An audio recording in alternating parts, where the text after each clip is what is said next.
Good morning, everybody. Thanks for being here on a cold, rainy day. Senator Blumenthal and I want to offer a few remarks, both on the tragedy this morning in West Haven, but also on the ongoing transition. First, let me say that we've been in touch with the VA this morning. I think both Senator Blumenthal and I have offered our assistance in any way that we can. Our hearts go out to those that have been affected. We know now, confirmed by the VA, that there have been 2 deaths, and our hearts are very heavy today for those lives that have been lost. We're going to be doing everything we can to work with the VA to make sure those families are taken care of, make sure that others that have been injured or affected are cared for, and to make sure that the VA community, which has experienced a loss today, has everything that they need as well. We're here today as well to talk about the ongoing transition. President Biden won the election. President-elect Biden won the election. There's no question about it. And we need to get going with this transition. President Trump may never concede. He may be interested in creating a grudge culture that powers his political movement for years. But the Constitution is the Constitution, and it says that there will be an orderly transition from one administration to the next. The United States is unique. We don't have kings or monarchs. We have regular transitions from one leader to the next. And so it's important that those transitions are as seamless as possible, because it is normally during transitions of power that countries can face vulnerabilities, that adversaries can attempt to take actions detrimental to the nation undergoing that transition. Every day that President Trump doesn't allow for this transition to happen is a day that America is vulnerable from a national security perspective.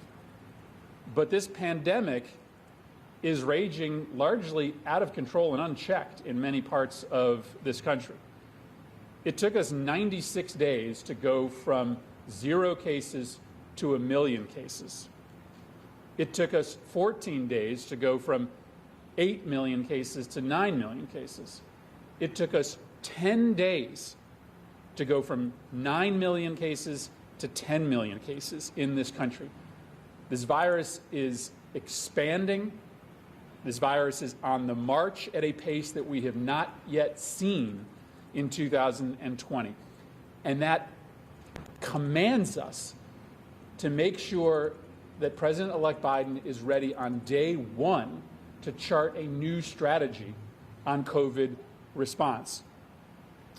Every day that President-elect Biden isn't allowed to have his people at HHS, at CDC, at NIH, is another day that we lose in terms of making sure that President-elect Biden is ready to go on day one to beat this virus. President Trump has given up on fighting coronavirus. He's in full denial, even as this crisis expands on a daily basis, even as the infection rages inside the White House, even as news breaks today that 130 Secret Service officers have COVID.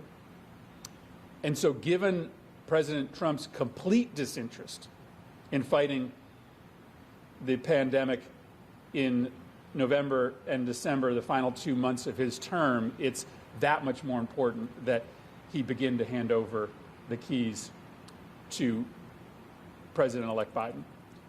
But it's also important from a broader national security perspective. I watch China and Russia very carefully. They are certainly contemplating taking aggressive actions in Ukraine or Hong Kong or Taiwan, knowing that President Trump is distracted right now, knowing that there are brand new hands on deck at the Department of Defense, and knowing that President-elect Biden might have trouble standing up a national security apparatus if he doesn't get the keys to the White House until after his swearing in.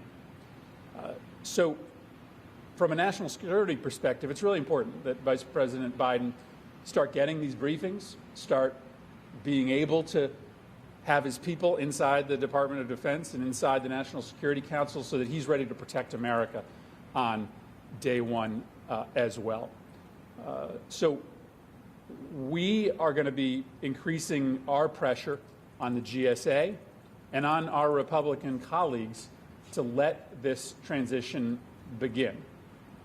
There's nothing stopping Congress from passing legislation that could overcome a veto requiring GSA to begin the transition.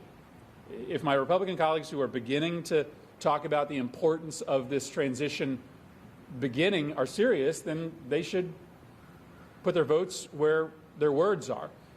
We don't have to stand by and let President Trump assault democracy like this. There's no path to stay in power for Donald Trump. He didn't win. He lost by a big margin. There was no widespread voter fraud. When the Electoral College meets, they are going to choose Joe Biden as the next president of the United States, and Donald Trump will leave the White House on swearing-in day one way or another. But every day that this transition stalls is another day that COVID wins, and it's another day that our adversaries have opportunity to take advantage of this very, very messy transition. So with that, let me turn it over to Senator Blumenthal.